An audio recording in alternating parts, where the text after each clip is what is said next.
Sekejap. Aku nak live sekejap. Kau buat lah dekat Gua Yunus sana, dekat Bising ah, kejap. Orang dah live ah. Assalamualaikum warahmatullahi wabarakatuh. Asyhadu an la ilaha illallah wa asyhadu anna Muhammadar Rasulullah wa la haula wa la quwata illa billahil aliyil azim. Bismillahirrahmanirrahim. Qul ya ayyuhal kafirun.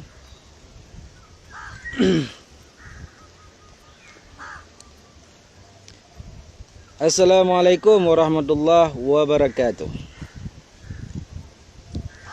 Saya ingin menghimbaukan kepada Ustaz Abdul Samad yang dikatakan Ustaz Abdul Samad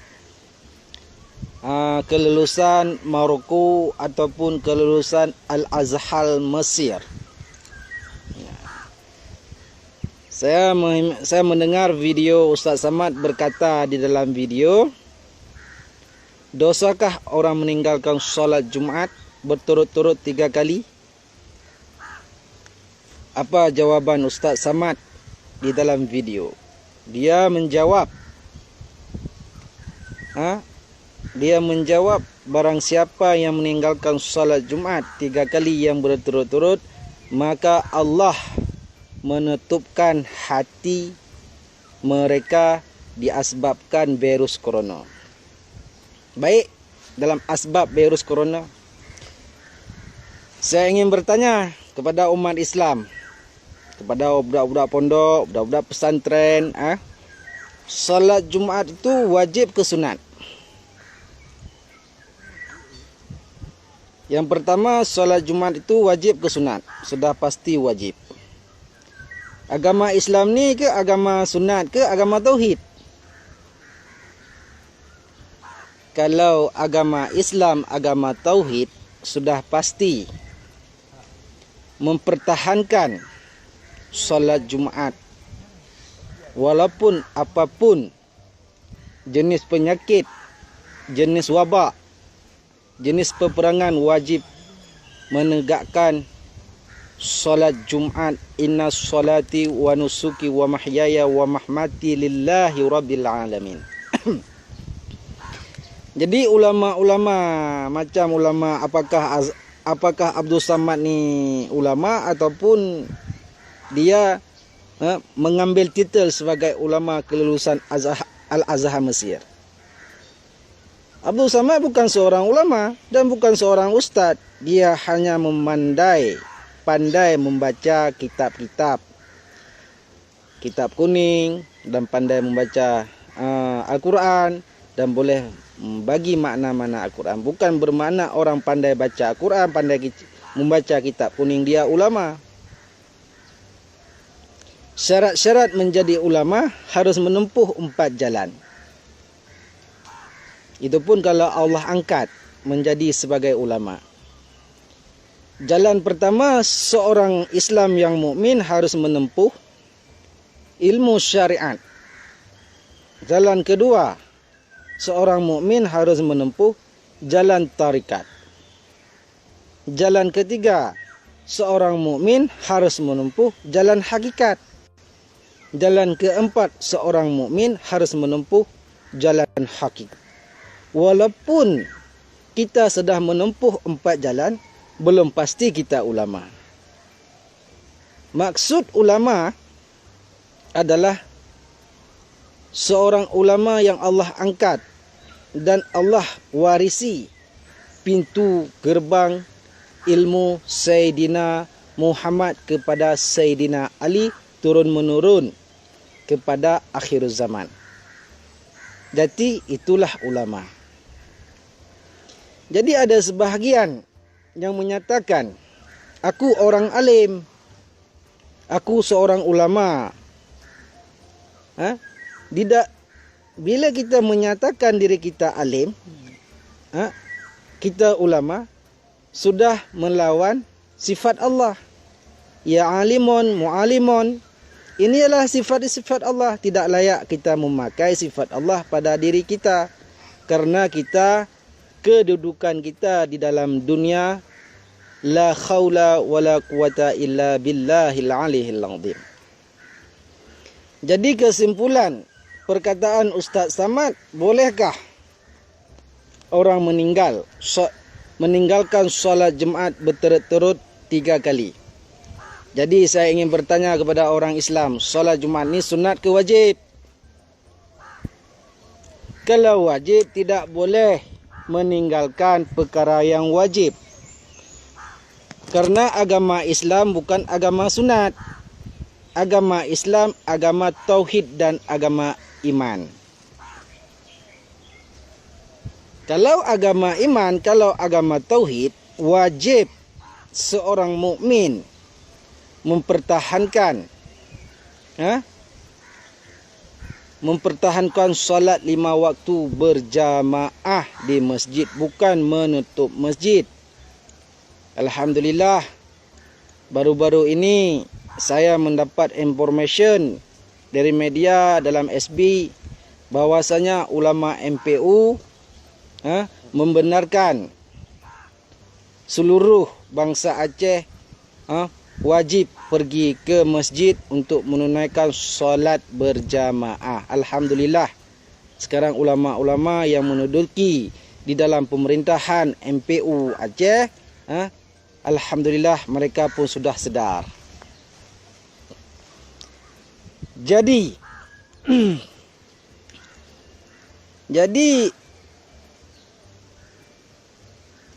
tidak ada di dalam agama, di dalam Islam wajib menutup masjid. Walaupun sekalipun tsunami datang, walaupun sekalipun virus corona datang. Jadi Allah sudah beri satu contoh di zaman sekarang yang terdahulu, tsunami di Aceh.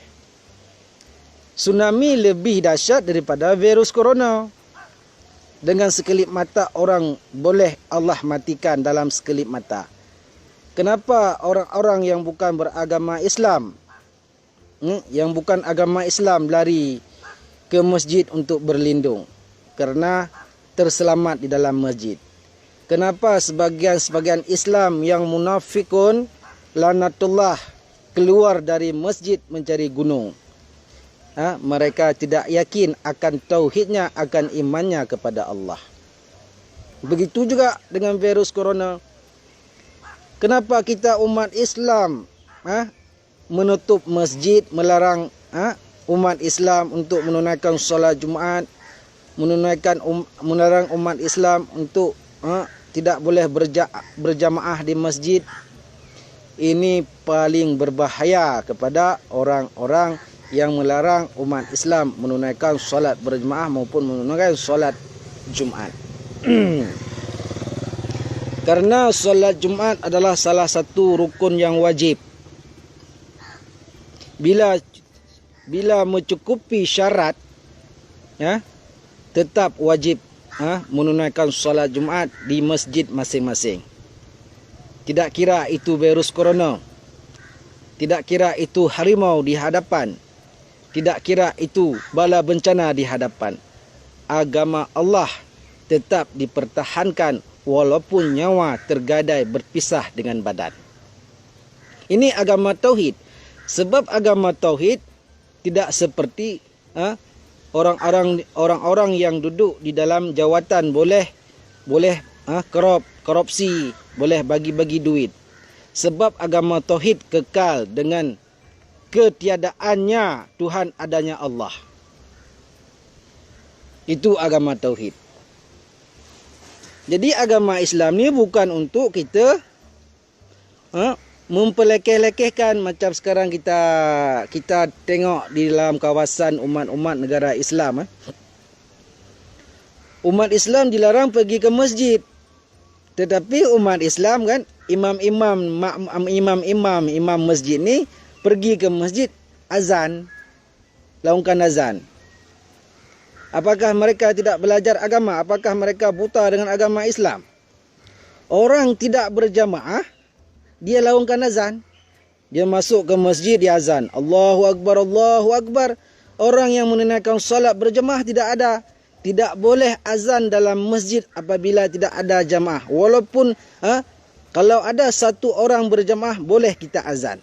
Syarat-syarat azan harus mengikuti ahlu sunnah wal jamaah, harus ada makmum dengan imam. Ini baru boleh kita azan. Sekarang dengan arahan pemerintah, apa mereka katakan?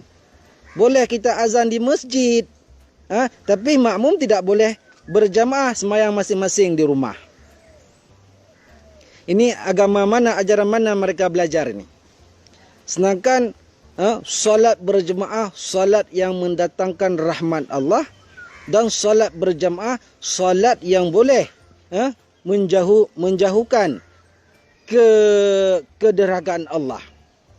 Bila masjid kita tutup, bermakna pemimpin-pemimpin yang tidak ada iman, yang tidak ada tauhid, ulama-ulama yang duduk daripada kelulusan Al-Azhar Mesir, daripada kelulusan Maroko, ini ulama-ulama yang menutupkan hati orang Islam.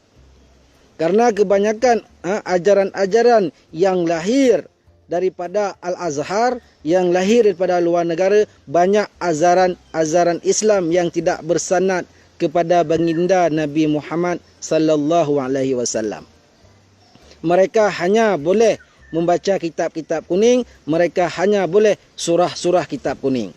Tetapi ajaran yang mereka anuti langsung tidak bersanad kepada baginda Nabi Muhammad sallallahu alaihi wasallam. Dan mereka pun termaksud Ustaz Samad pun, walaupun ceramah dia benar di dalam segi bab syariat, tetapi dia tidak bersanad apabila dia tidak mengikuti ahli ulama-ulama mursyid yang bersanad kepada Rasulullah. Apabila dia tidak mengikuti ulama-ulama mursyid, apabila dia tidak menerima ijazah daripada ulama-ulama mursyid, Islam Ustaz Samad tidak bersanad kepada Rasulullah. Jadi tidak boleh kita ikuti. Tidak boleh kita ikuti mereka-mereka ini yang tidak bersanad. Karena tidak ada pertanggungjawaban antara dia dengan Nabi, antara dia dengan Allah. Berapa banyak agama-agama Islam yang tidak bersanad? Bila kita tengok, bila kita checking lah di Indonesia maupun di mana-mana, kebanyakan majlis pejabat agama tidak bersanad. Kebanyakan banyak majlis-majlis agama tidak bersanad. Mereka mengeluarkan undang-undang tetapi mereka tidak ada pertanggungjawaban dengan Rasulullah, sebab mereka tidak bersanad kepada Rasulullah dan mereka tidak bersanad kepada warasatul anbiya. Ini cukup berbahaya.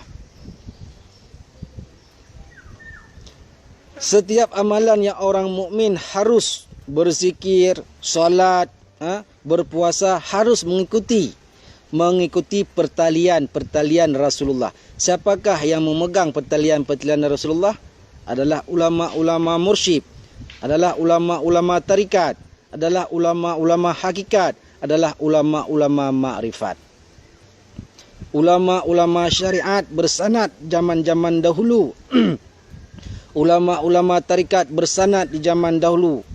Ulama-ulama hakikat pun bersanad di zaman dahulu. Ulama-ulama makrifat bersanad di zaman dahulu. Jadi ulama-ulama yang ada dari dulu sampai sekarang yang tersembunyi, mereka bersanad kepada baginda Rasulullah sallallahu alaihi wasallam. Tetapi banyak ulama-ulama di dalam sistem-sistem pemerintahan, sistem-sistem government, mufti, majlis ulama, MPU, NU, Aswaja dulu bersanad, tapi zaman sekarang kita tengok ramai ulama-ulama yang lahir daripada luar negara, mereka merasuki ke dalam sistem-sistem Ahlussunnah wal Jamaah yang ada di bumi Nusantara, yang ada di Aceh, yang ada di Indonesia, yang ada di Nusantara, di Tanah Jawi. Banyak ulama-ulama yang kelulusan tidak bersanad kepada Rasulullah sebab mereka tidak mengikuti warasatul anbiya. Mereka hanya memang mereka ilmu mereka, kitab-kitab mereka baca memang betul, tidak salah. Tetapi kemanakah mereka bawa pengikut-pengikut mereka di saat mereka tidak bersanad, tidak ada tempat penyadaran, pesandaran antara pengikut dan antara orang pengajar.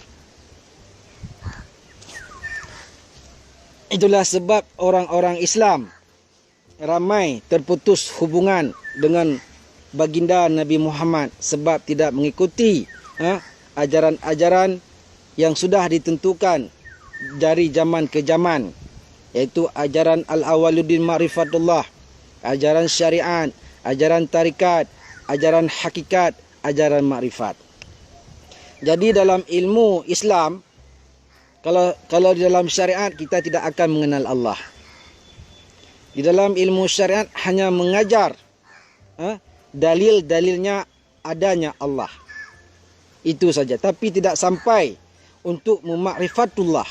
Karena di dalam ilmu syariat tidak ada ajaran untuk menyambungkan kerohanian umat kepada Rasulullah. Harus mengikuti dari jenjang pertama sampai jenjang keempat, harus mengikuti ulama-ulama yang bersanad supaya kerohanian amalan zikir kita, solat kita berhubung, bersanad, bertali kepada Nabi baginda Muhammad sallallahu alaihi wasallam.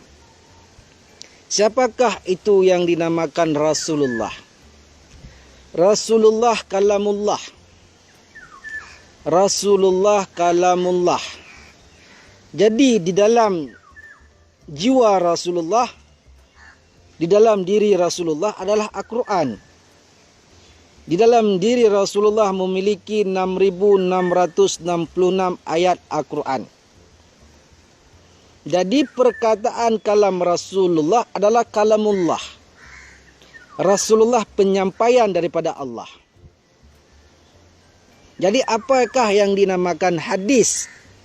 Adakah Nabi Muhammad pernah bersabda? Apakah Nabi Muhammad pernah mengeluarkan hadis? Hadis ini diambil daripada perbuatannya Rasulullah oleh para sahabat-sahabat yang sampai akan makrifatnya kepada Allah. Maka mereka mengeluarkan hadis-hadis daripada perbuatannya Rasulullah. Jadi banyak hadis-hadis yang tidak sahih. Banyak hadis-hadis yang tidak sahih. Mereka cuba ingin ada kepentingan di dalam hadis untuk mencari titel, untuk mencari kepentingan di dalam jawatan mereka masing-masing, supaya mereka digelar sebagai ulama, mereka digelar sebagai mufti. Tetapi di saat kita selusuri, kita periksa mereka ataupun kita cek mereka ini langsung tidak bersanad. Karena Nabi Muhammad itu adalah kalamullah. Karena Nabi Muhammad itu adalah utusan Allah untuk menyampaikan perintah-perintah Allah melalui kalam Nabi Muhammad. Jadi kapan, bila Rasulullah mengeluarkan hadis dengan kalamnya? Sedangkan kalam Nabi, kalam yang tidak pernah sia-sia, kalamullah. Jadi hadis ini dipetik daripada perbuatannya Rasulullah oleh para ulama yang sampai kepada tahapnya masing-masing untuk mengkaji perbuatan Rasulullah, mendatang hikmah sekalian alam. Apalagi kalam Rasulullah. Makanya kita harus wajib tahu ilmu-ilmu yang bersanad, harus mencari guru-guru yang bersanad, yang sampai sanadnya kepada Rasulullah. Itulah sebab wali-wali Allah, aulia-aulia Allah tidak pernah bercakap. Mereka memberi kiasan, bahasa kiasan ataupun perbuatan kiasan. Jadi barang siapa yang memahami perbuatan wali Allah, barang siapa yang memahami kiasan wali Allah, mereka akan paham dengan petunjuk-petunjuk Allah. Begitu juga di zaman Rasulullah. Karena Rasulullah adalah utusan Allah. Karena Rasulullah adalah kalamullah. Apa yang dinamakan kalamullah? Apa yang dinamakan hadis Rasulullah? Kita kena faham. Itulah banyak orang Islam tertipu dengan hadis-hadis yang tidak sahih, hadis-hadis yang tidak bersanad. Sebab umat Islam sudah lama tertipu daripada sistem-sistem Dajjal. Di zaman Rasulullah pun banyak Dajjal. Di zaman para Nabi pun banyak Dajjal. Makanya yang dikatakan Islam ni bersanad. Makanya yang katakan Islam ni bertali. Pertalian. Jadi kita harus mengikuti pertalian. Itulah sebab perancangan-perancangan musuh